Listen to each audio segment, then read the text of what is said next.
This is the Raising Karter podcast, and I'm your host, Ramon Weatherall.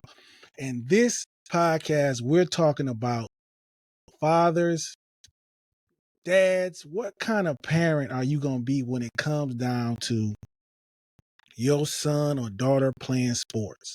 How are you going to conduct yourself and motivate your son or daughter to be a good teammate, a good player? And I got my brother Said with me. Again, not a guest. He's one of the regular co-hosts of the show. He's a teacher, a coach. So I think this would be a great topic. So when I say be present, Said, what do you think? I think be present simply means just being there for your kid. Being at the games, just having a familiar face in the stands to actually look up to. That's very important because I could say for it myself when I was growing up playing sports, just seeing my mom in the crowd just motivated me a little bit more each and every play that I was out there. Just having somebody there to see you and watch you play, it means a lot to a kid, especially when there are kids that don't have nobody there to cheer them on and support them. So being there and being present, it means everything.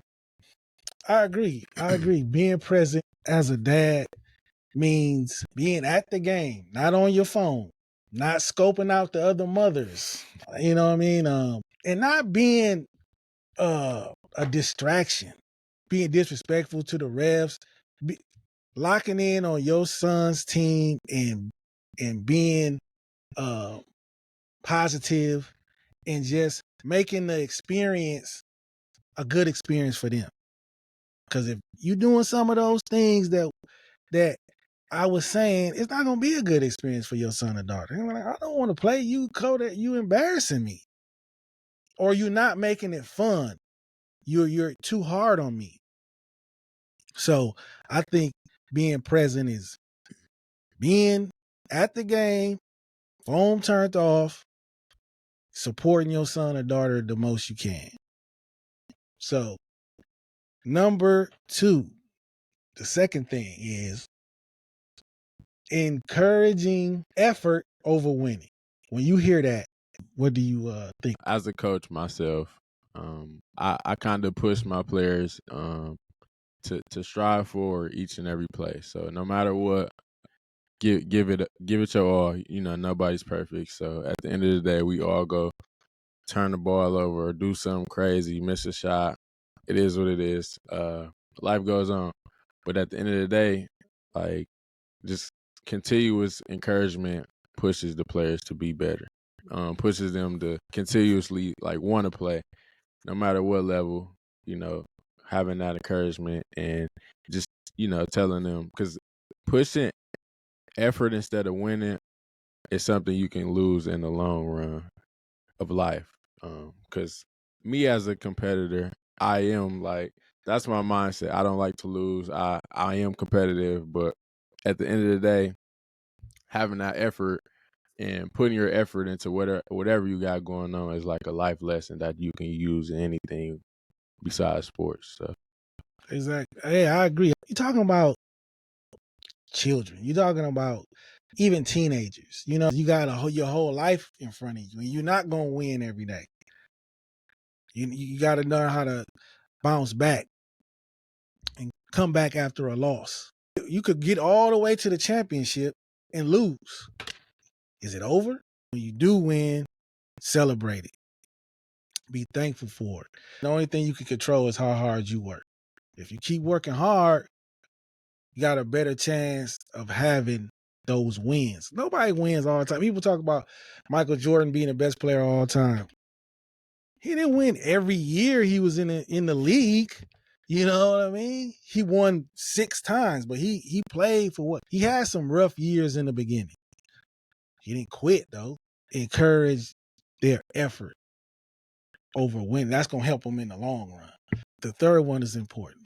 when you hear respect the coach, what does that mean to you? Being a competitor, I knew how good I was. So growing up, I was so confident in myself. I knew the game because I studied it. I was good at it, and I wanted to be, the best. It's a good way to communicate and talk to your coach at the end of the day. They do have more, experience, more knowledge than you, whether you are a player or not. And just having that person in that role as a coach, they're put there for a reason. So having respect is huge. So that was something that I continued to learn as I was an athlete growing up. At the end of the day, yes, they showed that they respect me, but as a coach, I show them respect too. Because yes, you got coaches out here that don't respect their players, and you got players that don't respect their coaches. So at the end of the day, if y'all not respecting each other, then it's gonna be a lose-lose at the end of the day. So that respect is key, for sure, and being coachable. It's just a win at the end of the day if everybody respect each other. Right. Yeah. And coming from like a parent's perspective, when I hear respect the coach, I think that it's important that you respect the coach, because if you don't, your child isn't going to respect the coach. How many good players just couldn't get along with any coach? Every coach is something that they doing wrong, and they never reached any type come close to their potential, because every coach, he's doing this to me. He don't know what he's doing. Maybe you don't know how to listen. Maybe you don't know how to be a good player. You think you know everything, and that all comes from nobody being there to teach you to respect the coach, to respect authority. You're like, oh yeah, he don't know what he's doing. Parents, even if the coach doesn't really know, it's not your job. That's their job. They took their time out to coach them kids. You didn't. If you want to go coach a team, go find a team somewhere and go coach them. This team is coached by this person, and let them do their job. Unless they just being disrespectful to the children or something like that. If they just not that good of a coach, life goes on. Life goes on, because players win games. Coaches might win some games, close games, but if your team ain't any good, I don't give a damn who you got on there as the coach. Steve Kerr, who it don't matter. That's what I think about respect the coach. Respect the coach, man. Give that person enough respect and let them do their job. Because they that's their job. They took it. You didn't. The next one. Being a good teammate. When you hear that as a coach, what do you think? Because I know that's important. My biggest pet peeve is when one guy does something on the court that another guy didn't like, and they get to whining or like, bro, why you ain't passing me the ball or this and that. And it's like, if that's the case, then we can be calling people out every play of the game when you don't do something that I see that you could have did. As a coach, it's key to like just tell the guys to just play, man. Just move on to the next play. Continue to hold each other, accountable, but don't be annoying or like whiny with it in a sense, because that's just gonna, tear the next person down. Right. I wouldn't pass you the ball if you constantly whining over it anyway. Next play, keep going on, keep playing. Bring it on your teammates. It's not gonna have a good look on y'all. Bring it down your teammates. How can you really say you're a good player? You know what I mean? Because being a good teammate is a part of being a good player to me. You playing on a team. It's not an individual sport. Whether you play football, basketball, soccer, volleyball, I don't care what you play. You playing on baseball, you playing on a team. So it's not an individual thing. You might have good individual skills, but you're not a good player because you're not a good teammate. A good teammate makes other players better. Case in point, Aaron Rodgers. Last year, you couldn't even get him to the playoffs. This first year starter gets him to the playoffs and really should have beat San Francisco. But it was just inexperience that he didn't. But his teammates loved him. Jordan Love don't have. He makes players want to play for him. Aaron Rodgers, you just good. That's the difference. So being a good teammate is going to help you win games because guys are going to want to play with you. They're going to want to do things that for another guy who just might be good, I'm like, man, he all about himself. So I am too. You only could get so far. They play for each other. So being a good teammate is important because now you're going to win. How many championship teams be like, man, we don't like each other? It don't go like that, bro. It don't. Yeah, people might argue, they're going to have disagreements, but just straight up not liking each other? Nah, it don't usually work like that. And for the last one, comparison. Avoid comparisons. I'm gonna speak for as a coach, and then I'm gonna speak on the parent side. As a coach, I would say avoid comparing players, and because everybody's different, so nobody is gonna do the same thing as the next person. Everybody got their own way of playing, their own style of play. Yeah, people are different, so you can't like force anyone to be like the next person or compare somebody who's completely different from the next person. Right. And then as a parent, I notice a lot of times parents push their kids or try to compare their kids to what they wanted to be. Oh boy. What they wanted to be or what they want them to be. So I think that's huge in the sense where you just got to let them be who they are. Like, can't compare them. You can't really make them be Kobe or Jordan. It's not going to happen. So yeah, just let them be who they are. Said you hit the nail on the head. I did it too. What kind of parent are you going to be with Karter playing basketball? It's hard. It is hard not to do it. It's so hard. So I know guys are probably listening, and I'm vibing with you. It's not a good idea. If you want to stop your child from doing anything, start comparing them to other people. It's over. People want to be acknowledged for themselves. They don't want you to compare them. Just like somebody said, every time somebody seen you, be like, man, you remind me of so and so. Okay, you told me that, dude. I don't want to hear it. I don't want to hear it anymore. Even if you think it's a compliment. No. Your child, Karter is Karter. Plays like Karter. You got to get the best out of him, and that's all you can do. Avoid comparisons at all costs. Because if you want them to stop playing, start comparing them to other people or to Timmy, or Andre on the team, or some pro, player. Or Kobe does, this person does, Giannis does it like this. What, dog? Like, bro, he's in the 7th grade. You know what I mean? He might not even play high school basketball. Let's just get it right now and have fun right now.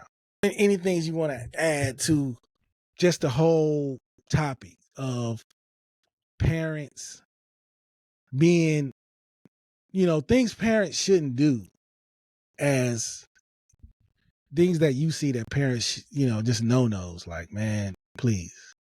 I would say, I know we talked a lot about like as far as schooling. I think don't overlook the whole school side of things.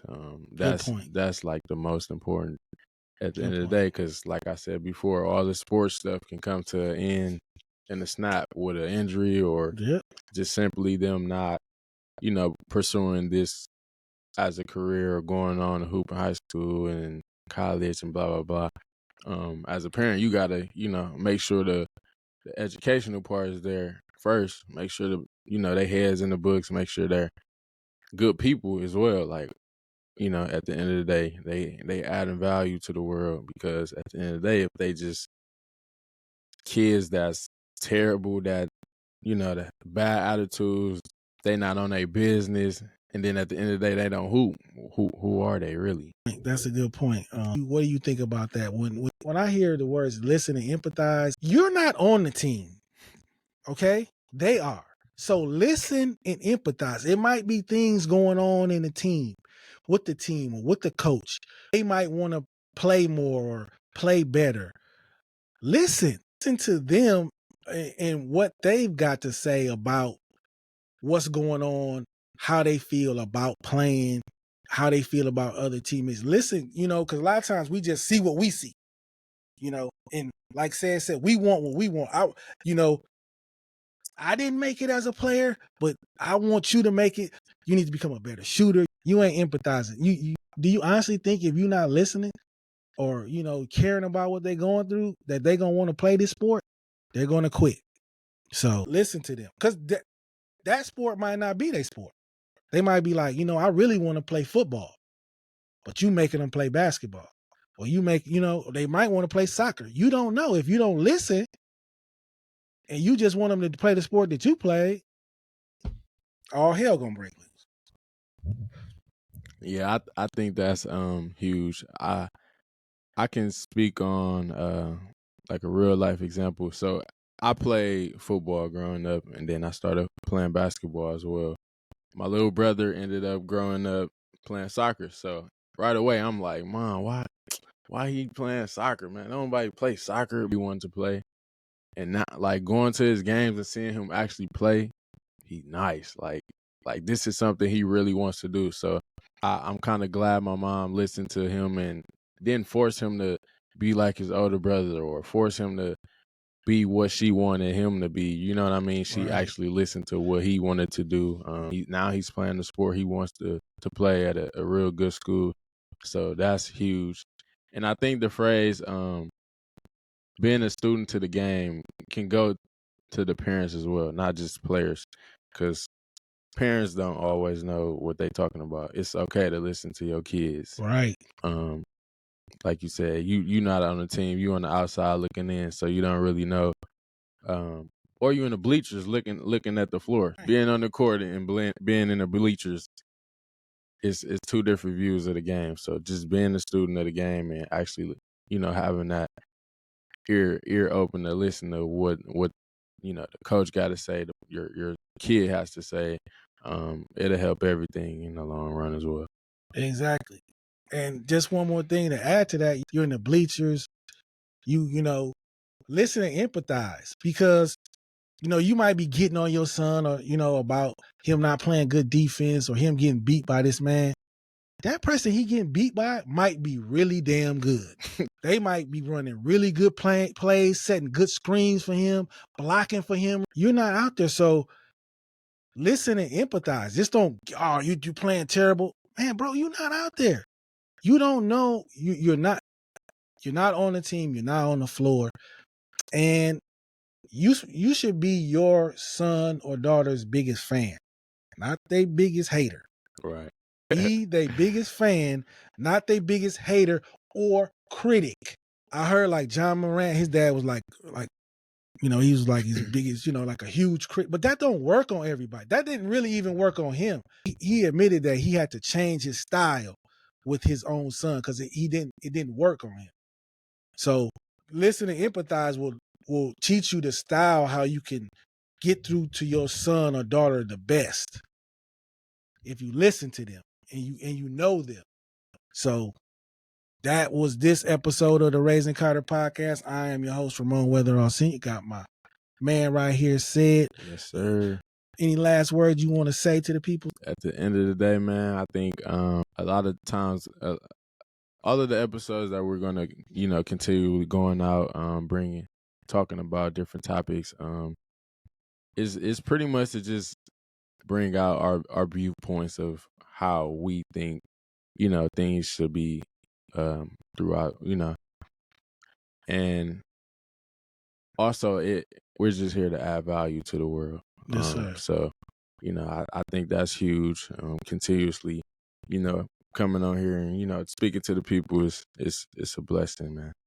Yes, sir. Yeah, definitely. And we want to thank everybody that's been listening to the podcast and giving feedback and, supporting it.